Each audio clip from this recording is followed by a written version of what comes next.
Y el que no sabe, ¿qué dice? Que el doctor me quiere matar, allá hace mucho frío. No, es que allá hay un clima seco, en cambio acá es húmedo. Eso. La otra, muy importante, hacer natación. Exacto, así que el pulmón trabaja un poquito más de lo normal para que se adapte. Doctor, ¿Listo? con la natación también se pueden eliminar cuadros alérgicos en piel. No necesariamente. No necesariamente. Hoy en día hay muchas alergias que no se pueden controlar y se utilizan vacunas, o sea, anticuerpos. Y eso va a ser una tarita que vamos a preguntar de punta. ¿Estamos de acuerdo? Ojo. Y otra, la más común, hay personas que usan vegetales, las plantas, ¿no? Pero si usan plantas ya indirectamente están usando medicamentos, ¿sí o no? Pero dirigen natural. Pero lo que nos interesa son los fármacos. Entonces, una vez que se elige el fármaco, se va a controlar el asma. ¿Y la finalidad cuál es? Que no desarrolle la crisis. ¿Estamos de acuerdo? Pero ¿qué sucede? Ahora sí, vamos a hablar de lo que nos interesa. Ah, muy bien, farmacocinética y farmacodinámica. ¿Me pueden hacer refrescar la memoria? ¿Qué estudia la farmacocinética? Si saben, ¿ah? No me contestan, pido otro salón.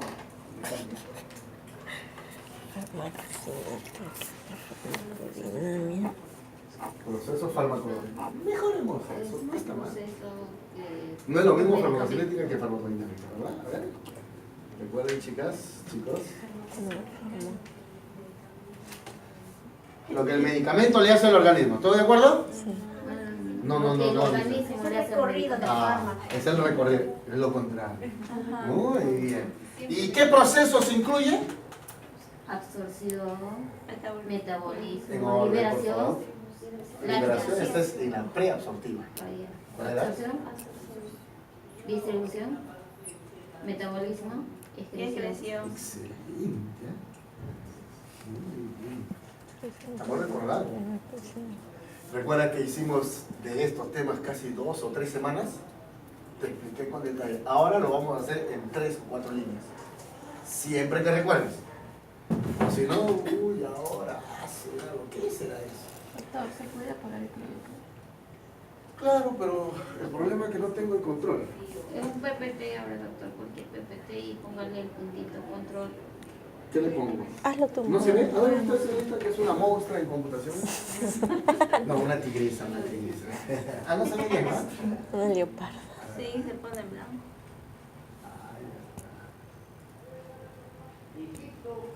Ah, ya, que quede blanquito. Has abierto Ahí abajo. PDF. Ahí donde dice semana. Semana introducciones de PPT.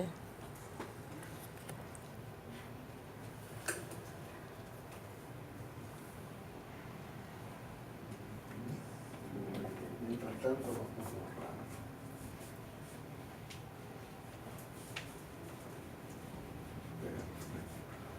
Ponle en pantalla grande la copita, ¿no? Y ahí ponte punto. Ya. ¿Ya ves? Ok. Ahí va a ser. Una monstrua. Es la delegada. Es la delegada. La delegada. En computación. Bien, ahora, yo recuerdo haberte enseñado en el ciclo anterior que hay fármacos que alcanzan una alta biodisponibilidad y hay fármacos que no necesariamente deben de tener biodisponibilidad para producir efecto. ¿Cómo se llamaba, recuerdan? De acción Corta. No, prolongada. Local y sistémica. Exacto. Pregunta. Para el caso de los antiasmáticos, ¿qué tipo de acción preferencialmente debemos de obtener? ¿Local o sistémica? Local. ¿Estás de acuerdo? ¿O sistémico? Creo que sistémico. Cambio de opinión. Sistémico. ¿Y qué opinión está? Sistémico. Cambio la pregunta. ¿Cuál es la mejor vía de administración de los antiasmáticos? Oral. ¿Oral? No. Antiasmática. Inhalatorio. ¿Y por vía inhalatoria llega en gran cantidad o en menos cantidad a la circulación? Menos Por lo cantidad. tanto, ¿qué tipo de acción es? Local. Local. Entonces, la farmacocinética se caracteriza porque estos principios activos antiasmáticos preferencialmente deben de generar una acción de tipo local. Eso significa que deben de alcanzar preferencialmente una biodisponibilidad mínima o mejor aún, nula. Hasta yo me forcé esa época. ¿Recuerdan los espermicidas? ¿Recuerdan que hablamos de los espermicidas? ¿Qué tipo de acción genera? ¿Local o sistémica? Hasta bromeándole. Ahí al local. ¿Te acuerdas o no? Cuando dije, ¿cómo va a llegar el espermatozoide a tu cerebro, no? Jamás, ¿no? ¿Te acuerdas? Porque nunca llega la sangre. ¿Ya se acordaron o no? Ya, se acordaron de la broma, pero no del curso. Sí, me acuerdo haberlo dicho. Ya, entonces, ¿qué significa? Que, de preferencia, debe de tener una absorción o una biodisponibilidad mínima y mejor aún nula. No puede ser nula, pero mínima. Pero mínima, suficiente para generar ya no efectos beneficiosos, sino efectos adversos. Porque cuando uno respira, ¿a dónde se va el mayor porcentaje de fármaco? Al pulmón. Y ahí es donde va a generar su acción. Entonces, ¿qué significa? Deben de tener una absorción mínima o absorción pobre. Pobre o mínima. Es por eso que de preferencia se elige la vía inhalatoria. Pero lastimosamente, ¿hay por vía oral o no el salbutamol? Sí. Ahora yo te pregunto, ¿quién es más eficaz? Analicen y razonen, que tiene que ver con fármaco 1. Salbutamol, que es un broncodilatador, ¿en tableta o salbutamol en inhalador para el caso del asma? ¿Quién es mejor? ¿O los dos? Inhalador. ¿Por qué? Llega más rápido. Porque va directo al pulmón y llega en mayor proporción. Pero en cambio, se tiene que distribuir. una parte será Metaboliza. y entonces ¿cuánto llegará al pulmón? Poquitito. Excelente, eso también lo hicimos. ¿Sí o no? Perfecto. Entonces, eso implica que debe de tener una absorción mínima de preferencia, por lo tanto se elige la vía de administración Inhalatoria. Pero si la inhalación es la mejor alternativa para el caso del asma, nos preguntaríamos todo. Entonces, ¿no debe de existir salbutamol en tableta? Pero sí existe. No deberían fabricarlo incluso. Pero, ¿en qué situaciones se emplean el salbutamol? Como tratamiento a largo plazo. Como tratamiento a largo plazo, pero sobre todo como preventivo o profiláctico. Pero yo me acuerdo haberte mencionado, sí, me acuerdo, que el salbutamol se puede utilizar también en ginecología. Ah, ya ves, ¿para qué? Contra. Sí, me acuerdo. Se puede utilizar como tocolítico. ¿Y qué es un tocolítico? Que no solo es un broncodilatador, sino también es un dilatador uterino. Y ahí, ¿cuál es la mejor vía para usar el salbutamol como tocolítico? ¿La oral o la inhalatoria? Oral. La oral, ahí como cambia, ¿eh? Eso lo dijimos. Contracción uterina, ¿no? Dilatador uterino. ¿Sí? Exacto. Entonces, como acá hay una acción local, ¿qué significa? Que obligatoriamente se reduce notoriamente, ¿qué cosa? El RAN, claro, porque llega muy poco. ¿Sí o no? Pero si produce RAN es porque esa mínima cantidad se está distribuyendo. O sea, se van a los diferentes órganos, me acuerdo haber hecho así. El órgano blanco. ¿Sí o no? Y ahora ahí viene la pregunta. Si fuera vía oral, obvio, pues profesor, habrá mayor RAN respecto a la inhalatoria. Por lo tanto, habrá mayor distribución. Por lo tanto, llegará a más órganos. Pero ¿cuál es el principal órgano en donde se genera el efecto adverso del salbutamol? Estamos dando como ejemplo el salbutamol. ¿En qué órgano se ve o se evidencia fundamentalmente el RAN? En el sistema nervioso, en el mismo pulmón, en el hígado, en el riñón, en el corazón, no sé, pues, en el aparato reproductor femenino, masculino. ¿Dónde se nota básicamente el RAN del salbutamol? Corazón. También lo hemos dicho, ¿dónde? Corazón. En el corazón, a través de la taquicardia. ¿Por qué? Porque el salbutamol es un cardioestimulante. Si el salbutamol inhalador te acelera ligeramente el corazón, ¿quién te lo acelerará más? La oral. Por eso no es muy conveniente la oral para el caso de un tratamiento agudo del asma Doctor, bronquial. Sí. ¿sube la presión también? ¿Puede subir la presión? Indirectamente. Entonces, qué interesante. Entonces, ahí se sigue confirmando. Más conviene la inhaladora porque la acción lo... Pero así haya llegado en mínimas cantidades, sobre todo a este corazoncito, se va a dar el efecto no esperado, más conocido como RAM, la famosa taquicardia. Pero por suerte, esa taquicardia va a ir desapareciendo en la medida que sea metabolizada. Pregunta, ¿cómo se llama la sustancia responsable del proceso metabólico de todo lo que ingresa a nuestro organismo? No. ¿Sí? ¿Quién es el responsable de metabolizar todo lo que ingresa a nuestro organismo? Ya, ¿qué parte del organismo es el que es responsable? El hígado. El hígado, ya. ¿Y qué componente del hígado es el que lo metaboliza? ¿Cómo? Muy bien, ya ves. Ajá, Entonces, ojo, lo estoy graficando nomás, ¿ah? Pero ¿qué quiero decir? Oye, qué fácil, tiene una absorción mínima para lograr los objetivos terapéuticos, pero a pesar de eso tiene una distribución mínima que va a generar efectos adversos a nivel cardiovascular como la taquicardia, pero una vez que atraviesa, en este caso, el hígado o llega al hígado, se va a metabolizar a nivel hepático, gracias al citocromo P450 con la finalidad de inactivarlo y ser preparado para posteriormente ser excretado. Y fundamental, ahora analiza. De la oral voy a empezar. ¿Cuál será la vía de excreción del salbutamol por vía oral? ¿Recuerdas que hicimos el tema anterior? Que se pueden eliminar por varias vías. Por vía renal, por vía biliar, por leche materna, por el cordón umbilical, por vía lacrimal. ¿Recuerdan? Por el sudor, por la respiración, la transpiración, etc. ¿Sí? Había varias vías de excreción. Empezamos por la oral. Todos los medicamentos que se administran por vía oral, preferencialmente, ¿por dónde se expulsan? Por el riñón, por la orina.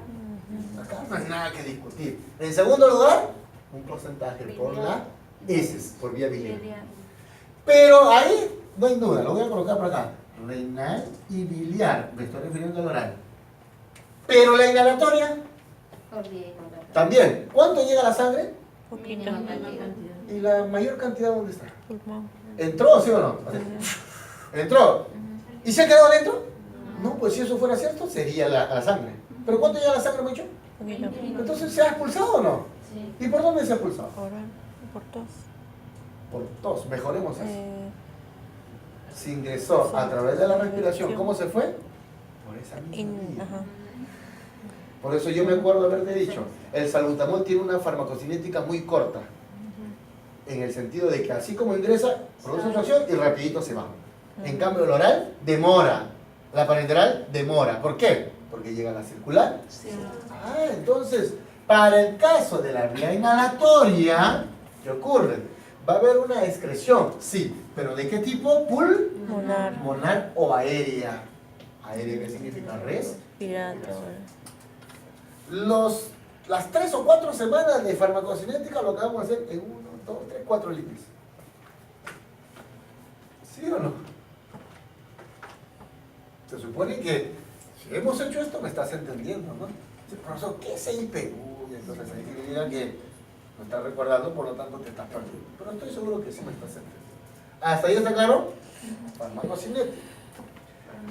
Ahora viene la farmacodinámica. ¿Y qué estudiaba la farmacodinámica? Lo contrario, pues, ¿no?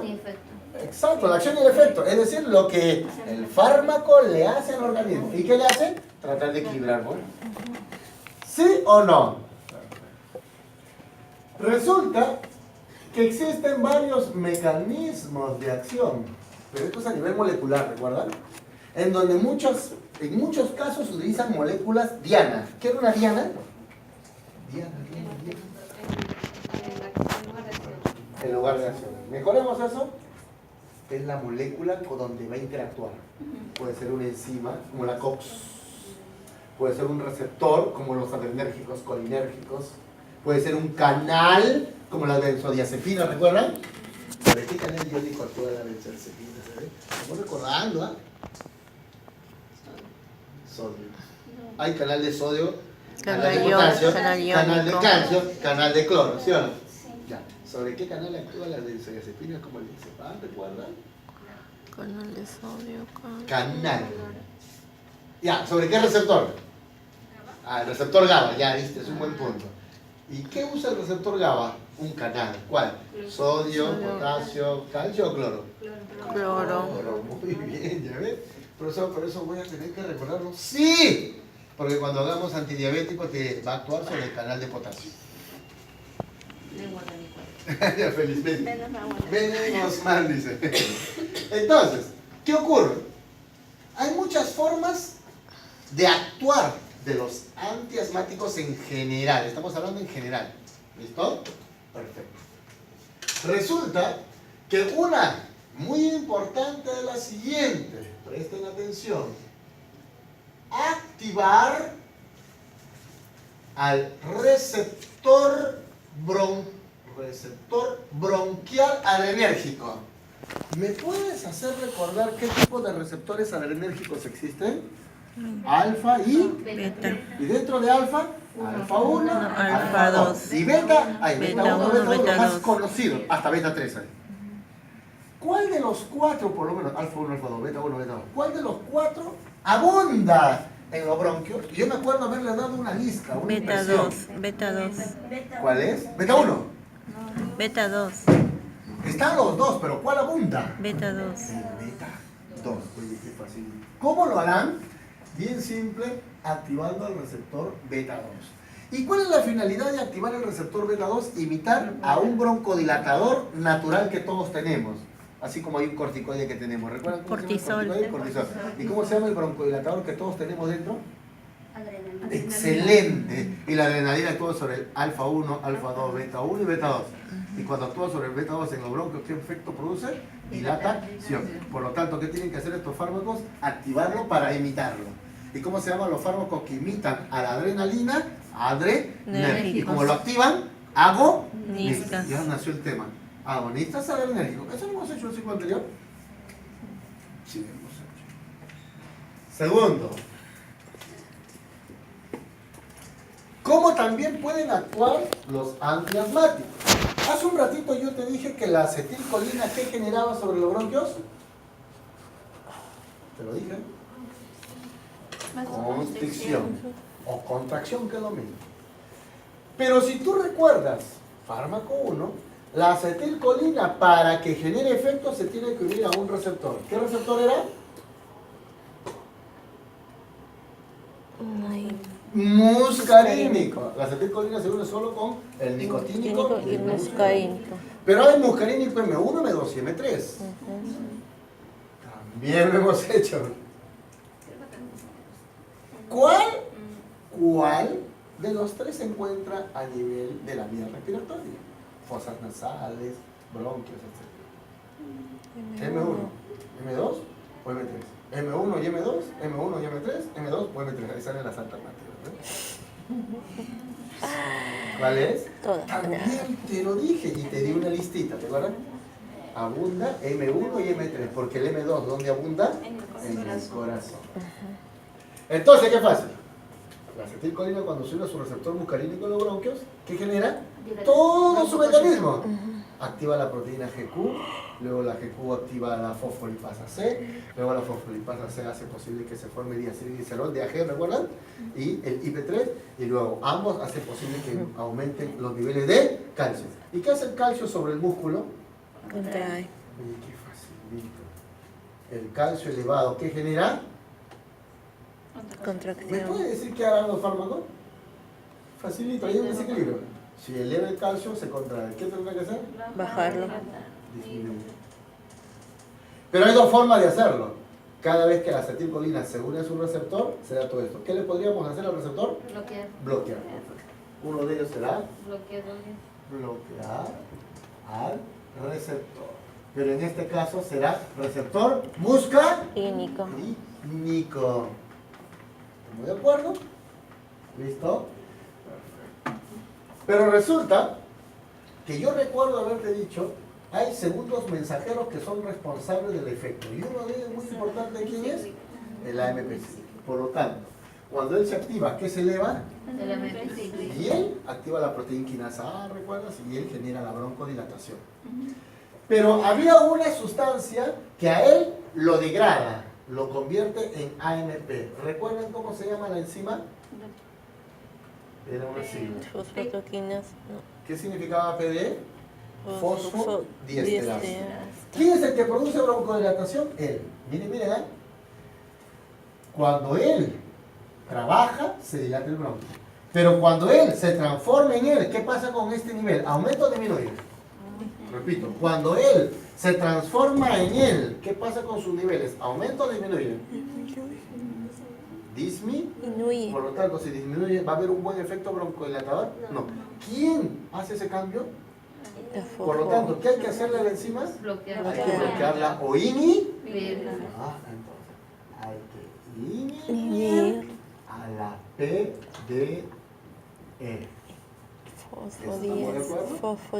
A la fosfodiesterasa. O sea, si yo lo inhibo acá, ya no se convierte en él. Y si no se convierte en él, ¿qué pasa con el AMP cíclico? Aumenta. Aumenta. Y si aumenta, ¿qué va a haber? Broncodilatación. Buen efecto broncodilatador. Qué facilito. Pero resulta que también hay un receptor de la adenosina. Resulta que la adenosina es una sustancia, es una biomolécula que todos tenemos. Y ahí viene la primera tarea que te voy a dictar. La adenosina, ¿recuerda la histamina que le encanta el H1 y el H2? ¿Recuerda que a la adrenalina le encanta el alfa 1, el alfa 2, el beta 1, el beta 2, más al beta que al alfa? En cambio la noradrenalina más al alfa que al beta. ¿Listo? La adenosina le encanta el receptor adenosina 1 y el receptor adenosina 2. ¿Listo? Cuando activa el primero, genera dilatación. Y cuando activa el segundo, genera contracción. ¿Quién activa los dos? La adenosina. Como que a ella yo la toco y si fuera el bronquio, inmediatamente le mando una información, le dice, contráete. La toco a mi delegada y ella le manda la información, dilátalo. Por lo tanto hay un equilibrio. Ahí se abre un equilibrio. ¿Qué me conviene entonces? ¿Que trabaje más ella o que trabaje más ella? Indirectamente. Si ella dilata y ella contrae el asma, ¿qué me conviene? Que trabaje más. Entonces, ¿qué diríamos? Hay que estimular más a ese receptor. Pero ¿cuál sería la otra forma? Que ella no trabaje. Disminuye. Entonces, ¿qué le hacemos al receptor? Inhibirlo. La vamos a bloquear. Entonces, hay dos posibilidades. Activar al bueno y bloquear al malo. Pero lastimosamente no existen los dos. Solo hay uno. Y ahora sí. Quiero que me averigües, anota, ¿cuál es el mecanismo de acción de la teofilina? Mecanismo de acción de la teofilina. Teofilina. ¿Listo? Sobre los receptores de adenosina. Sobre los receptores de adenosina. Empleados en el asma, obviamente, ¿no? Investiga, vas a encontrar en texto, vas a encontrar en esquema. Si encuentras en esquema, interprétalo. A veces hay esquema con su texto. Entonces te explica eso. Y aplica lo que has aprendido en el ciclo anterior. El profesor me está diciendo que esto es importante. Ya. Si se activa el malo, disminuye él. Por lo tanto hay que bloquearlo, güey. Pero si se activa el bueno, aumenta él. Pero la teofilina no actúa así. Algo más o menos. ¿Estamos de acuerdo? Entonces, aquí lo voy a dejar en stand-by. ¿Activará o bloqueará? Más o menos ya te di idea. Pero la próxima semana tú me la vas a traer. ¿Listo? Una lógica sería activar al bueno. Pero no hay ningún fármaco. ¿De acuerdo? Siguiente.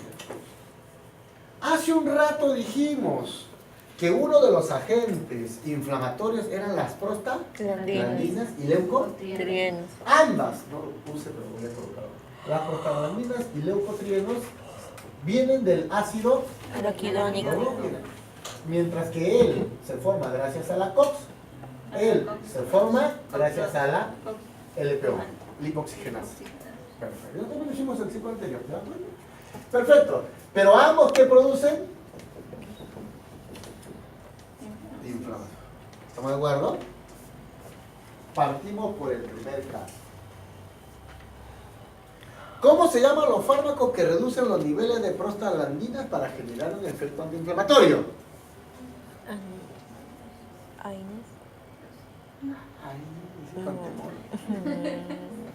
con seguridad. Recuerda que hemos estudiado dos tipos de antiinflamatorios, AINES y corticoides. Los dos tienen el objetivo de disminuir, pero lo hacen de diferentes maneras. Recordarás, para que él se transforme en fosfolípidos, hay la PLA2. ¿Recuerdan? Y aquí actúan los corticoides.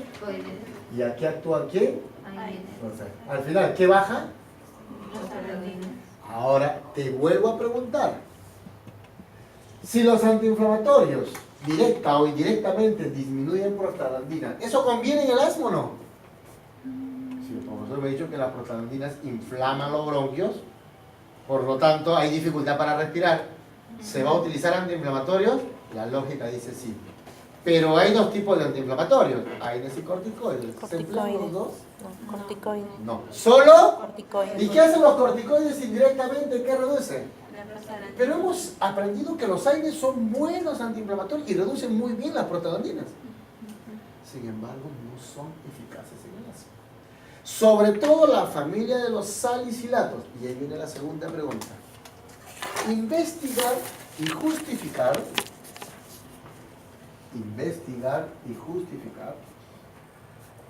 por qué la aspirina o ácido acetil salicílico está contraindicado en el asma bronquial. O sea, que me investigues y me fundamente. No como una oportunidad. No, profe, yo encontré. Y la estadística dice, pues. O sea, que de 100 personas, 90 si toman, se mueren. No, sino molecularmente. ¿Por qué? De repente por ahí se me ocurre, ¿no? Se me ocurre. No, si usan aspirina, aumenta, no sé, pues, la acetilcolina, vamos a suponer. Y al incrementarse la acetilcolina se intensifica el broncoespasmo, por lo tanto se exacerba la sintomatología y el paciente entra en un shock asmático y muere. Ah, puede ser, ¿no? Te estoy dando una idea. Pero tiene que ser a nivel molecular. No porque el doctor lo dice, no, sino cuál es la razón. ¿Estamos de acuerdo? Molecular. Perfecto. Entonces, descartados los AINES, pero sí que se emplean los corticoides. Pero ¿me puedes hacer recordar cómo actúan los corticoides? Ingresan a la célula y ¿qué hacen? Yo te enseñé. Oye, todo lo que estamos haciendo, lo que hemos hecho, te recordar. Son fármacos altamente liposolubles. Y si son liposolubles, atraviesan con facilidad la membrana. Y si atraviesan con facilidad la membrana, ¿qué significa? Que llegan en el citoplasma. Es capturado por un receptor y luego se mete al núcleo. ¿Y para qué se mete al núcleo, recuerdas? Para sintetizar una proteína. ¿Cómo se llama la proteína? La lipocortina. ¿Te acuerdas de la cortina? Lipocortina. Oye, y cuando la lipocortina sale, ¿a quién inhibe? Oye, qué fosfolipasa 2. Inhibiendo a la PLA2. Y al inhibirla, ¿qué pasa? Míreme, él no trabaja, no se forman los fosfolípidos, por lo tanto no habrá ¿qué cosa? Prostaglandina. Y si se reduce la prostaglandina, ¿qué pasa con la inflamación bronquial? Disminuye. Por lo tanto, ¿qué pasa finalmente con la respiración del paciente? Va restableciéndose. ¿Estamos de acuerdo? Por lógica, ¿no es cierto que los leucotrienos también producen inflamación? Sí, pero aquí viene lo interesante. Los leucotrienos se obtienen a partir de los del ácido araquidónico y, ojo, a la LPO. Pero para que produzca inflamación, él se tiene que unir a su receptor LT. Y ahora sí, una vez unido, ¿qué se produce? ¿Me puede decir cómo puedo evitar que se dé la inflamación? A él le voy a mandar una información negativa. Y en farmacología, ¿cómo se llama lo negativo? Inhibidores. ¿Solo ahí? Para que no se una. ¿Me conviene que se una? No. Si se une, ¿qué va a haber? ¿Qué puedo hacer para que no se una? Bloquear. ¿A quién? ¿Al LT o al RLT? Hay que bloquear. Oye, qué facilito, me acaba de decir eso. Inhibir.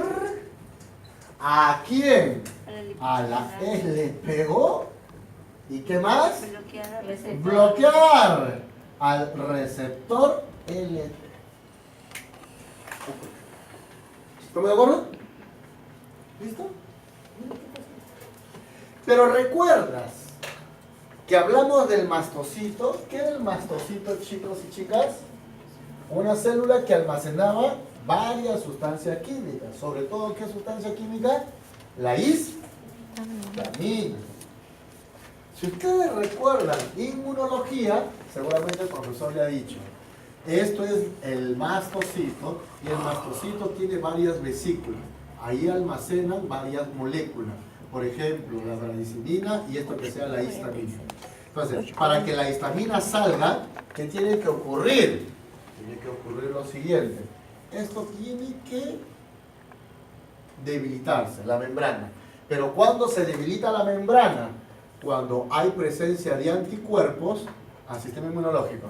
Pero para que el anticuerpo participe, ¿qué es necesario? La presencia del antígeno o alergeno. Aquí está el alergeno o antígeno, aquí está el anticuerpo, los dos se unen al mastocito, se debilita la membrana, ¿y qué ocurre? Esta bolsita se abre. ¿Cómo se llama ese proceso?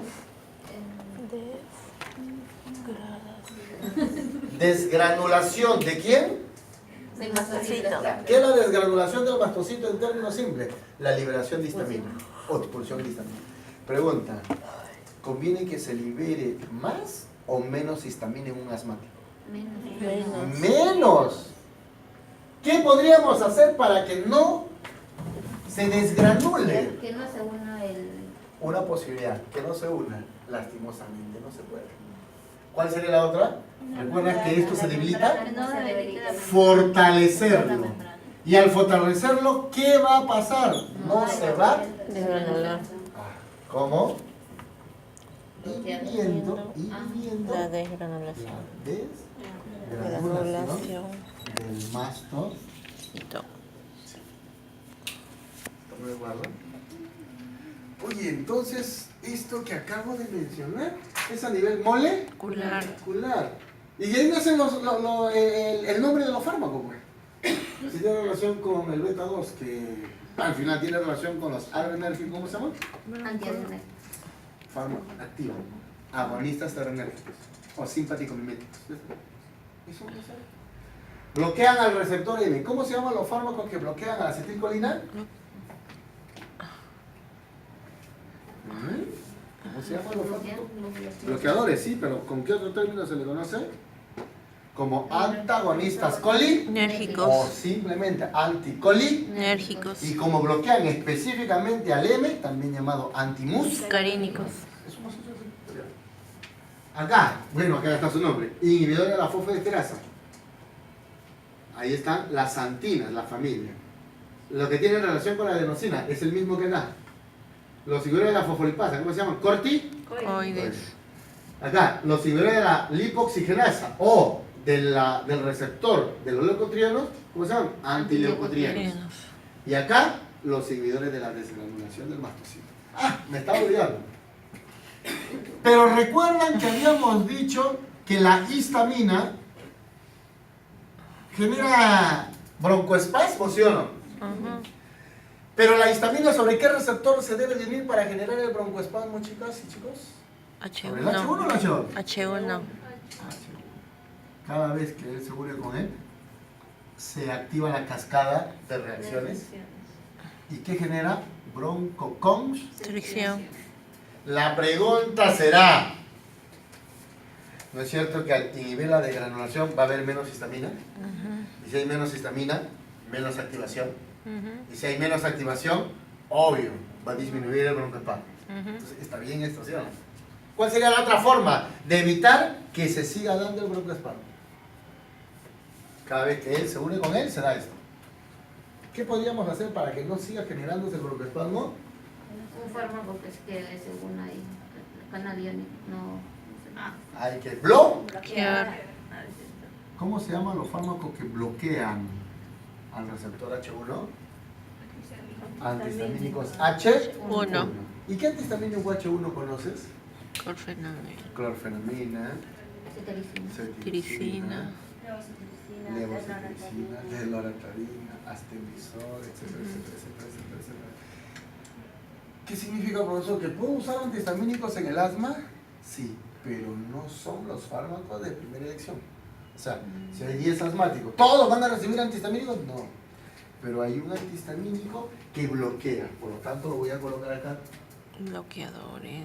Los bloqueadores del receptor H1. Probablemente lo conocen. Un antihistamínico que se puede usar como complemento del asma. O sea, no todos los asmáticos lo reciben. Se llama ketotifeno. ¿No dice que Ketotifeno. el famoso ketotifeno. Entonces, acabamos de ver la farmacodinámica de los antiasmáticos. Pero ahora, a ver, hace un rato dijimos que la acetilcolina genera broncoespasmo y la adrenalina genera dilatación. ¿Y dónde vive la acetilcolina? En nuestro organismo. ¿Y dónde vive la adrenalina? En nuestro organismo. Por lo tanto, ambos están en equilibrio. Vamos a recordar la farmacodinámica de estas dos moléculas. Gráficamente hablando. Si por aquí viene la acetilcolina, efecto final, broncoespasmo. Lo acabamos de decir, ¿sí o no?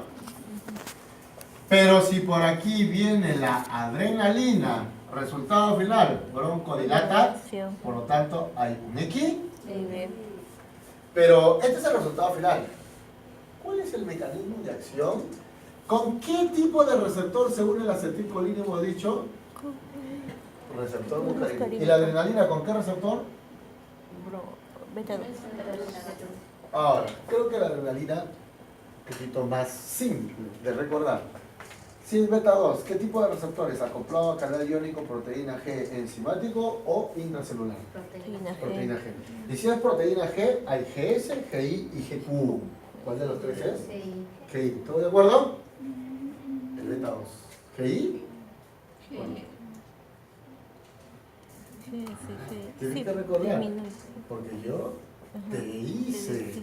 Porque dije, no, haz esto porque tienes que aprender. Es GS, para que aumente la MPC. Entonces, ¿qué pasa? Vamos a hacerlo. Cada vez que él se une a él, se activa. Y una vez activado, ¿qué se activa?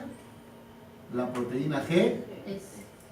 Por acá tenemos energía ATP del proceso de glucólisis de la glucosa. Y este ATP, gracias a la GS, ¿en qué se convierte? ¿En qué se convierte? En AMP cíclico. Pero antes, me estaba olvidando, antes de que se active la GS hay una enzima, ¿recuerdan cómo se llama? La adenilciclasa o adenilatociclasa.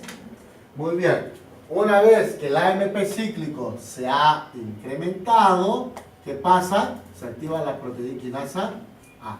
Y como estamos en el bronquio, ¿qué pasa con los niveles de calcio? Va a disminuir. Al disminuir los niveles de calcio, ¿qué efecto produce la adrenalina? Broncodilatación. ¿Estamos de acuerdo? Pero, ¿por qué lo disminuye? Porque se supone que estaba elevado. ¿Para qué haya broncoespasmo? ¿Y quién lo eleva? La acetilcolina. ¿Y cómo lo hace? El receptor M. ¿Qué tipo de receptores? Receptor acoplado a canal iónico, receptor acoplado a proteína G, receptor enzimático o receptor intracelular. El muscarínico. Proteína G. ¿Estás de acuerdo? Correcto. ¿GS, GI o GQ? GI. No, es GQ. Entonces, él lo activa inmediatamente. ¿Qué ocurre? ¿Recuerdas? Se va a activar la GQ y la GQ le manda una información a la PLC. ¿Qué cosa era PLC, recuerdas? Fosfolipasa. ¿Y qué va a ocurrir? Aparece el DAG. ¿Qué significa DAG? Diacilglicerol. Luego se convierte una parte en IP3. ¿Y qué significaba IP3? Inositol trifosfato. Este diacilglicerol, ¿qué hace? Apertura a un canal. ¿Canal de qué? Entonces empieza a ingresar calcio. ¿Y el IP3 a dónde se va? Al retículo endoplasmático. Abre, se une y va a abrir un canal. ¿Y qué abunda en el retículo, chicas y chicos? calcio. Por lo tanto, ¿qué pasa con los niveles de calcio? Entra de afuera y sale del retículo. ¿Qué pasó con el calcio aquí? Se elevó. ¿Y qué pasó acá? Bajo. Por lo tanto, ¿de dos hay? Equilibrio. ¿Me puede decir qué harán algunos medicamentos o fármacos para producir broncodilatación? Hace un rato te dije, ¿qué conviene? ¿Que el vena se active o se bloquee? Se active. ¿Para qué? ¿Para imitar a quién? Porque si limita la adrenalina, ¿qué pasa? Se disminuye más broncodilatación. ¿Qué hace el salbutamol? ¿Cuál es el mecanismo del salbutamol? Le pongo ese y es igualito. Ya está, ya terminé. Eso yo te enseñé en el ciclo anterior. Apréndete esto nada más. Solamente el primero y el último. Y si fuese el corazón, ¿qué fuese el corazón? Facilito. Adrenalina. ¿Cuál sería el efecto? ¿Broncodilatación? Ya no, pues profesor. Taquicardia. Ahí está. ¿Te acuerdas que te enseñé? Perfecto. Entonces, ¿qué conviene hacer el receptor beta 2? Pero aquí la acetilcolina sobre el receptor lo activa y genera todo eso, aumenta el calcio, por lo tanto hay broncoespasmo o broncoconstricción. ¿Qué podríamos hacer para que no haya broncoespasmo? Bloquear. No dejar que se una, y la única forma, ¿cómo es? Bloquear. Bloqueándolo. ¿Qué acabamos de hacer indirectamente? Hemos esquematizado indirectamente el mecanismo de acción de los fármacos que vamos a ver a continuación. Profesor, acá ya le entendí el salbutamol. ¿Y cómo actúa el hipratropio? Así. Colocas acá, hipratropio, bloqueo, bloqueo, bloqueo, bloqueo, bloqueo. ¿Recuerdas? Sí te acordaste, ¿verdad? Listo, terminamos farmacología. ¿Estamos de acuerdo? Ya. Pero nos faltan los fármacos. Ahora sí, vamos a clasificar. ¿Qué ves? Mira, ¿soy yo? ¿Cuándo? No sé. Clasificación. ¿Cómo se clasifican los fármacos? Los fármacos antiasmáticos se clasifican en las siguientes familias. Por ejemplo, en los broncodilatadores.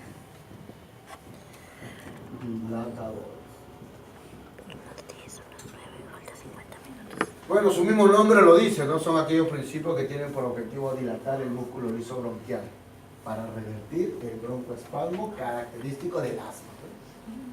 ¿Sí o no? Perfecto. Pero aquí viene lo interesante. Este principio activo se va a dirigir al músculo liso bronquial, va a generar diferentes mecanismos de acción. Ya te lo dije hace un ratito. ¿Sí o no? Diferentes mecanismos. ¿Y qué se va a evidenciar en el músculo liso bronquial? O, que es lo mismo, relajación bronquial. ¿Listo? ¿Estamos de acuerdo? Pero indirectamente también ya lo dijimos. ¿Cuál es la vía de administración más importante de los broncodilatadores? Inhalatoria. Pero no significa que existan solo inhaladores. También hay broncodilatadores de administración oral y en casos extremos para administración. Parenteral. Pero ¿cuál es la primera opción? Inhalatorio. Ya le explicamos por qué. ¿Sí o no? ¿Qué más? Resulta que una vez que se elige el fármaco broncodilatador, tendrán sus efectos beneficiosos, pero también sus efectos adversos, que ahorita lo vamos a ver. 2.1. 2.2. No, perdón, 1.1. 1.1, 1.2, 1.1. Solo hay 3 tipos de broncodilatadores. El primero se llaman así.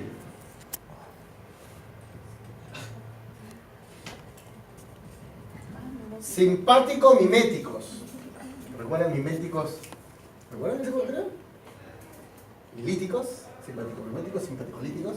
O sea, agonistas y antagonistas. Aquí se encuentran aquellos principios activos que van a activar a receptores adrenérgicos. Específicamente ¿a quién? Ya lo dije. Al beta 2. Son considerados como los fármacos de primera elección en los diferentes tipos de asma.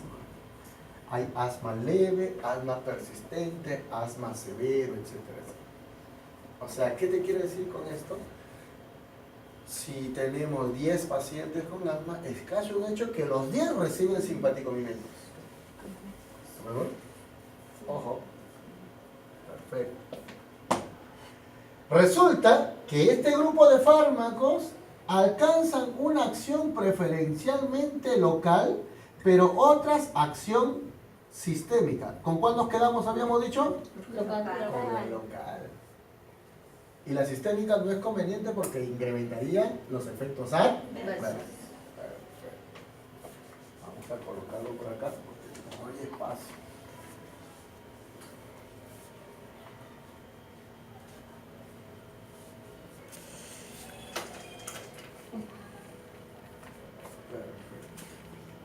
¿Qué más? Estos fármacos simpaticomiméticos se caracterizan porque producen diferentes tipos de RAM, siendo el más importante a nivel del sistema cardiovascular, generando ¿qué cosa? Estimulación cardíaca. Y esta estimulación cardíaca se manifiesta ¿con qué? Con la taquicardia. Ya lo dijimos. Salud. Siguiente tarea. ¿No? Con este estrés, ¿no? Sí. Me vas a investigar la clasificación de los